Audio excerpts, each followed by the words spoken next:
Bom dia, bom dia. Mais uma quinta-feira, nós aqui no nosso compromisso diário, a leitura do Evangelho segundo o Espiritismo, nossos grãozinhos no caminho, ainda no capítulo 26, dai gratuitamente o que recebestes gratuitamente. Hoje nós vamos falar sobre a mediunidade gratuita.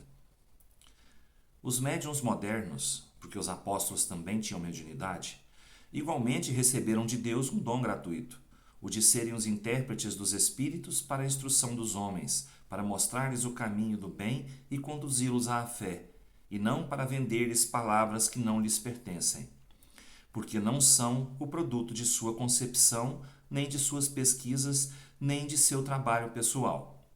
Deus quer que a luz alcance a todos, não quer que o mais pobre dela seja deserdado e possa dizer: eu não tenho fé porque não pude pagá-la. Não tive a consolação de receber os encorajamentos e os testemunhos de afeição daqueles por quem choro, porque sou pobre. Eis porque a mediunidade não é um privilégio e se encontra por toda a parte. Fazê-la pagar seria, pois, desviá-la da sua finalidade providencial. Todo aquele que conhece as condições nas quais os bons espíritos se comunicam, sua repulsa por tudo que seja do interesse egoístico e que sabe quão pouca coisa é preciso para os afastar, não poderá jamais admitir que os espíritos superiores estejam à disposição de qualquer um que os chamasse a tanto por sessão. O simples bom senso repele um tal pensamento. Não seria também uma profanação evocar a preço de prata os seres que respeitamos ou que nos são caros? Sem dúvida, pode-se assim ter manifestações, mas quem poderia garantir-lhes a sinceridade? Os espíritos levianos, mentirosos, espertos e de toda a multidão de espíritos inferiores, muito pouco escrupulosos, veem sempre e estão sempre prontos para responder ao que se lhes pergunta, sem se importarem com a verdade. Aquele, pois, que quer comunicações sérias, deve primeiro pedi-las seriamente, depois se esclarecer sobre a natureza das ligações do médium com os seres do mundo espiritual. Ora, a primeira condição para se conciliar a benevolência dos bons espíritos é a humildade, o devotamento, a abnegação, o mais absoluto desinteresse moral e material. Ao lado da questão moral se apresenta uma consideração efetiva, não menos importante, que se prende à própria natureza da faculdade. A mediunidade séria não pode ser e não será jamais uma profissão, não somente porque seria desacreditada moralmente e logo comparada aos ledores de sorte, mas porque um obstáculo material a isso se opõe. É uma faculdade essencialmente móvel, fugidia e variável, com a permanência da qual ninguém pode contar. Seria, pois, para o explorador um recurso sempre incerto, que poderia lhe faltar no momento em que lhe seria mais necessário. Outra coisa é um talento adquirido pelo estudo e pelo trabalho, e que por isso mesmo é uma propriedade da qual naturalmente é permitido tirar partido. Mas a mediunidade não é nem uma arte, nem um talento. Por isso ela não pode tornar-se uma profissão. Não existe senão pelo concurso dos espíritos. Se esses espíritos faltarem, não há mais mediunidade. A aptidão pode subsistir, mas o exercício está anulado.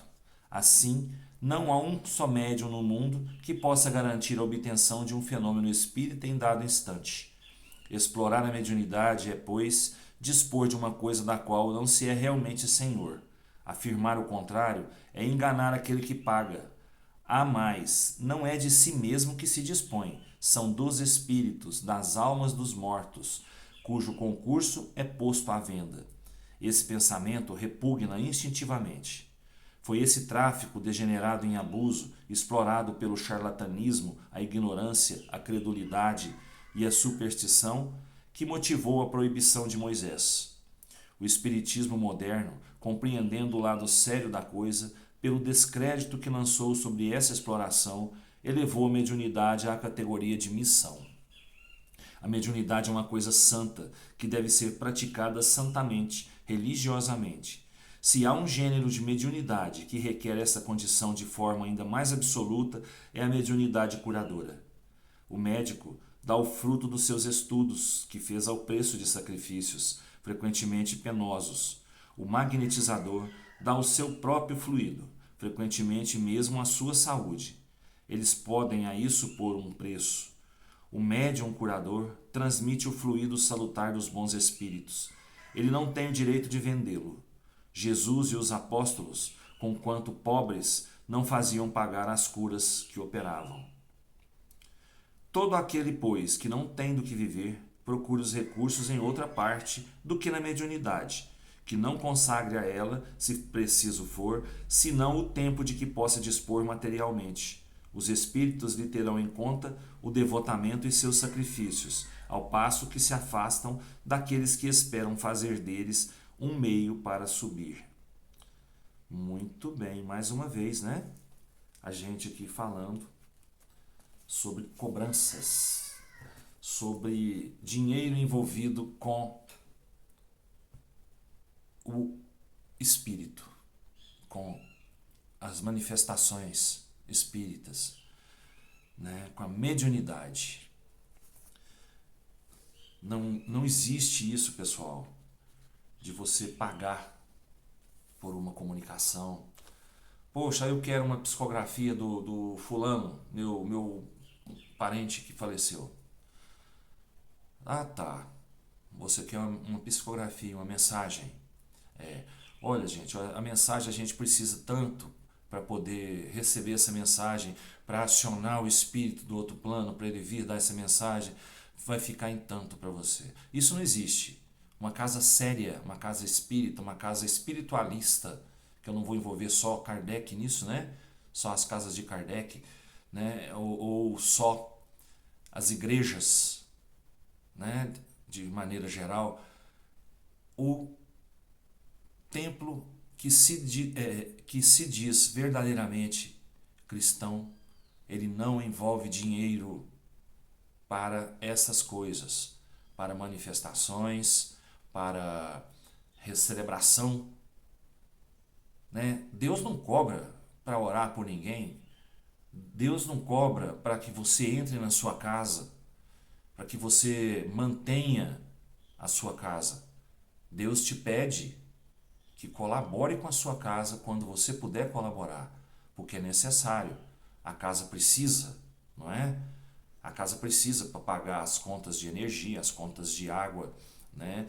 Para pagar os impostos que são cobrados. A casa precisa disso, a sua manutenção. Mas isso não é exigido, não tem que ser exigido, isso tem que ser solicitado, né? Quem tiver condições de ajudar, ajude, né? Tá fazendo uma boa coisa. Mas a partir do momento que é cobrado, o médium cobra um trabalho de mediunidade, um passe, né? Um trabalho de cura, ele tem que prestar muita atenção, porque como a leitura falou pra gente, a mediunidade ela não é constante. Se você começa a utilizá-la mal, Deus pode tirá-la. Deus pode afastar de você os espíritos bons que vão ali para te ajudar a executar as coisas boas, né? E no lugar dos espíritos bons vão chegar quem? Né? Os espíritos brincalhões, os espíritos zombeteiros, os espíritos que estão ali a fim, né, de te passar uma mensagem falsa. E você, com a sua mediunidade, vai receber essa mensagem, né, a troco de dinheiro e passar aquilo que o espírito falar para você. Aí você vai começar a cair em descrédito. Porque tudo que ele te falou ali, ele está brincando. Ele está levando para outro lado. Ele está querendo derrubar você. Te mostrar que você está sendo um boneco na mão dele. Então, vamos ficar esperto, né? Os médiuns aí que usam, né, da mediunidade, eu vou falar em vão, né? Usam mal a sua mediunidade.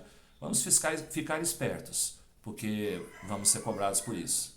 E vamos cair no ridículo a qualquer momento. Tá bom? Então vamos saber usar o dom que Deus deu pra gente. Essa missão que é a mediunidade hoje, que é levar a todo canto da terra a palavra de Cristo. É levar os exemplos de Cristo através das mensagens dos Espíritos que nos brindaram com esse Evangelho segundo o Espiritismo, com todos os livros que Kardec escreveu sobre a doutrina.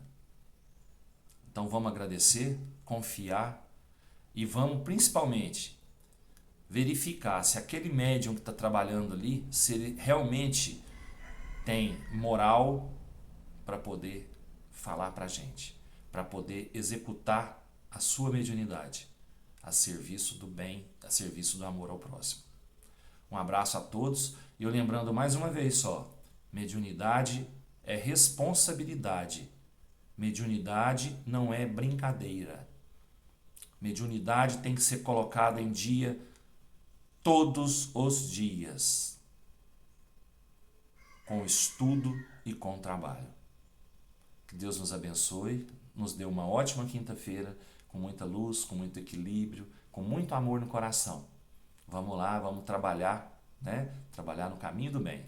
Fiquem com Deus, até amanhã, se Deus quiser. E eu tenho certeza que Ele quer. Beijo no coração.